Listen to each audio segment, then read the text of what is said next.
Hello, everyone. Welcome to a run through of all the charm perks. I will be letting you know which perks I think are good for you to take or to take as a party leader, a captain, or a governor. These are just going to be my opinion of what ones that I think should be taken, as hopefully I can maybe open your eyes to a perk that you might not realize is actually better than you think. We're going to assume that all of these perks are working as intended, as some break from time to time, so that way later when they do get fixed, this guide will still be relevant. At 25, self promoter +3 renown when a tournament is won, and +1 morale when defending in a besieged settlement, personal and party leader.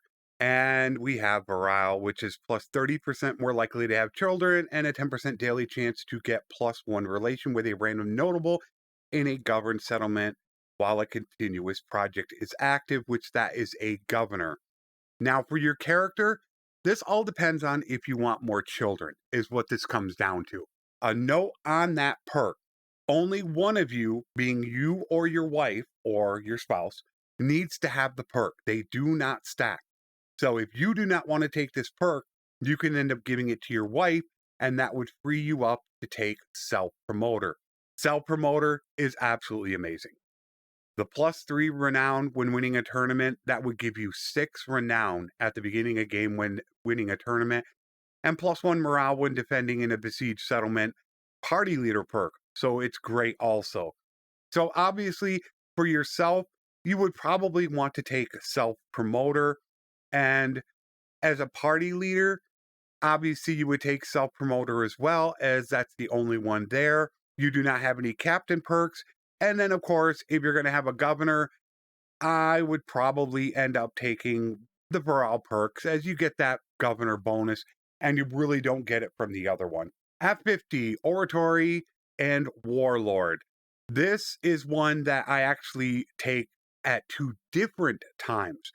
+1 renown and influence for each issue resolved, and +1 relation with a random notable of your kingdom when an enemy lord is defeated. For Warlord, plus influence gained from battles, and +1 relation with a random lord of your kingdom when an enemy lord is defeated. Here's what it comes down to. At the beginning of the game, I always take Oratory. The reason why is when you quest, you're going to gain 1 free renown. And there are so many quests that you can complete instantly. The influence gain, you cannot gain influence unless you are part of a kingdom. So at the beginning of the game, you're not going to gain any influence, and there is really no reason to take Warlord. So I will take Oratory from the beginning of the game, and then when I become a mercenary, I will go to the arena, spec out of this, which it costs quite a bit of money to do, and go back to Warlord, as Warlord is absolutely incredible for influence gain. So for yourself, that is what I suggest. Take Oratory first when you become a mercenary, then spec over back to Warlord. For a party leader, it's not really a big deal. It all depends on whether or not you want to game with a notable or a lord when you defeat an enemy lord. I would probably go more towards gaining a notable of your kingdom, and those are people in towns and villages. I would assume that it could be any of those, but gaining with lords, it's not difficult to do, and you're only going to gain +1. So I would go with that. Same thing for the party leaders. I would end up doing that as well. No captain, no governor, so I wouldn't worry about that. Forgivable grievances and meaningful favors. This one is kind of a tough choice to make. So you're going to gain 20% chance of avoiding a critical failure on a persuasion. Now that 20% should be 20% of what it is. So if you have a 20% chance, 20% of 20% is 4. Where meaningful favors plus 10% chance for a double persuasion success. And then you go ahead and you have the other top one is a personal perk with a 5% daily chance to increase relations with a random lord or notable with negative relation when you are in a settlement. And the meaningful favors is a governor perk, 5% daily chance to increase relations with a powerful notable in a governed settlement. Here's my philosophy on this. If you crit fail, the charm check is done instantly. I know people love to take meaningful favors to try to get that crit success, but my point is if you crit fail, it doesn't matter, you're done. I want to avoid a crit failure at all costs. Also, because the other perk is personal. So you're getting two for yourself, where if you take meaningful favors, you don't get the second perk. And that's why for yourself, I would take forgivable grievances. You do not have any other party leader or you have a captain perk. But if you have a governor, obviously you want to take meaningful favors. At 100, in bloom and young and respectful. So 20% relation game with opposite gender, where young and respectful is same gender. Then for the other perks, they are governor. 2% daily chance to increase relation with a random noble of the opposite sex versus the same sex. So what you want to do is you want to think about it. If you plan on putting them into a town that has mostly males, you want to make sure that you have the correct perk for your governor corresponding to if they're more opposite or same sex in there. And that goes the same thing for your character when it comes to the opposite gender versus the same gender. You have to go ahead and look at that beforehand, or just look to see how many of the same or opposite you have in most of your fiefs to determine which one is best for you. So for a governor, as I said, it's up in the air depending on what's in your fief. For you, it's the same thing that is what is in your kingdom. No captain, no party leader. 125, firebrand and flexible ethics. This is pretty much a no-brainer. Minus 25% influence cost to initiate kingdom decisions and plus one recruitment slot from rule notables. Where flexible ethics is minus 30% cost when voting for kingdom proposals made by others, and plus one recruitment slots from urban notables.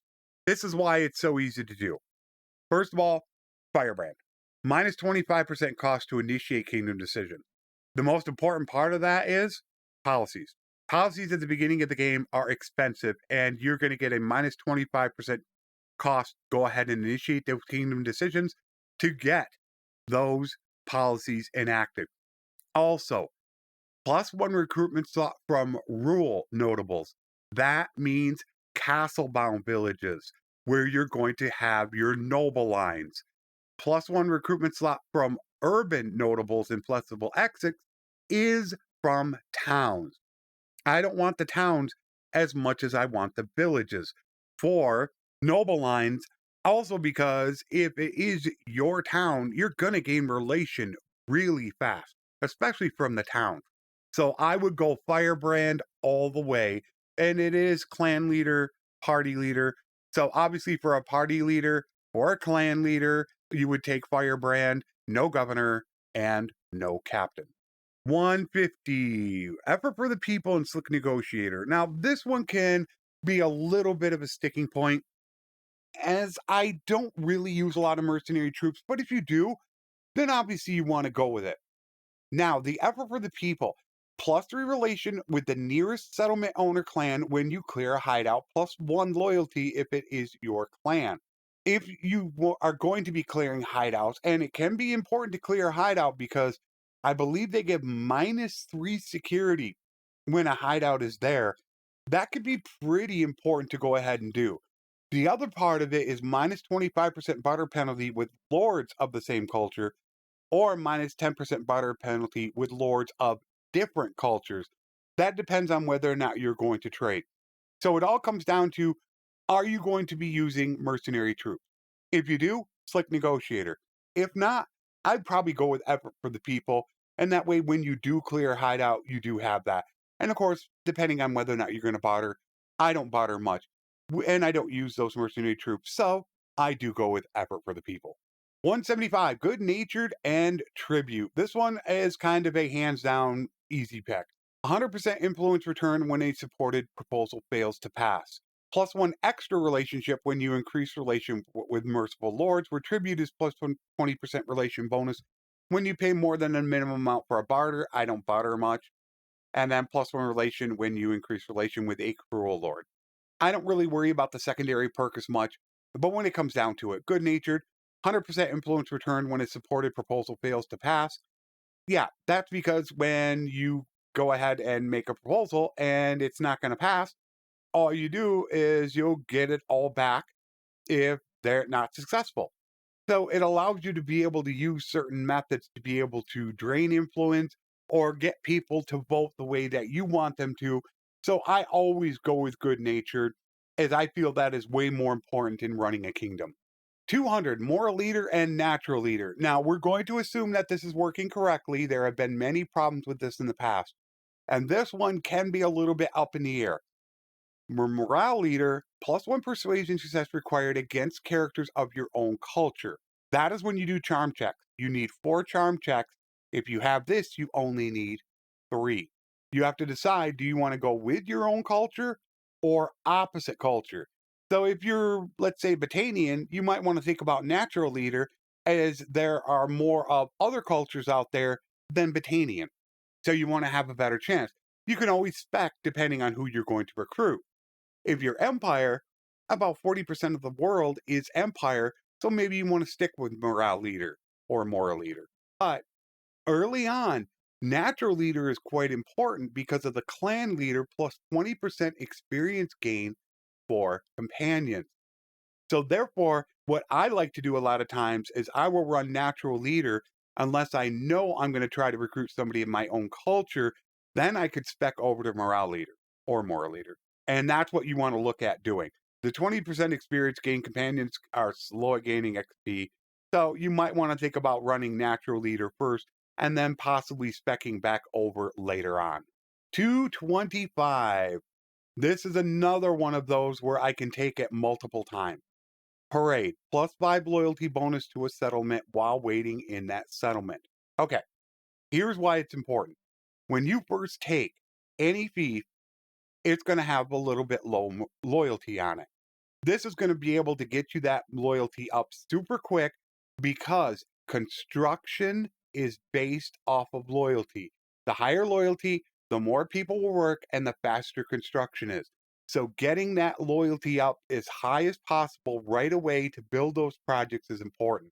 That's why I like Parade so much. Public speaker, plus 30% renown gained from battles. You really want to get clan tier 4 and then clan tier 5 as soon as possible.